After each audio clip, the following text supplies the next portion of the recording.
Congratulations. Thanks for coming in. Thank you very much for having me. You broke a lot of new ground last night. First Muslim mayor of New York, first Democratic Socialist, first mayor to win more than 1 million votes in, 3 decades, youngest mayor in more than a century. So what is the message and the mandate behind that? The message is about transforming the most expensive city in the United States of America into one that's affordable for each and every New Yorker. And what New Yorkers across the 5 boroughs gave us last night was a mandate to pursue the most ambitious affordability agenda the city has seen since the days of Fiorello LaGuardia. And it's time that we start to deliver it. Well, let's dig into that, because you're talking about a rent freeze, you're talking about free buses, you're talking about free childcare. Can you do that without raising taxes? I think you can do that, and I think you have to raise taxes on the top 1% of New Yorkers who make more than $1 million a year, and you do that by raising taxes by them 2%.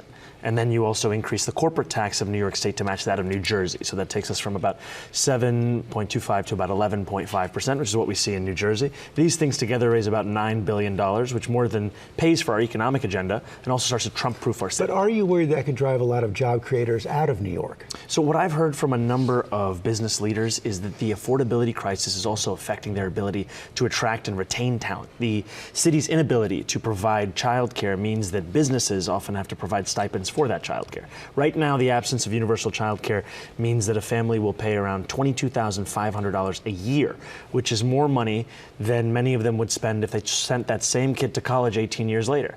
And it is time for city government to actually step up to the responsibility that it has. Not just the city government, that kind of a tax increase is going to require the state as well, including the governor, Kathy Hochul. Is she on board? You know, I'm proud to have Governor Kathy Hochul's endorsement and the endorsement of our agenda, specifically universal childcare. And I've said time and again, I think these are the 2 most direct and straightforward ways to raise this revenue. If there are other ways to raise this funds, the most important thing is that we actually fund this agenda. You said that President Trump was watching you last night. It appears that he was watching you. And it also appears that he and other Republicans are trying to make you the poster boy of the Democratic Party. Mike Johnson, the Speaker of the House, calls you a true extremist and a Marxist.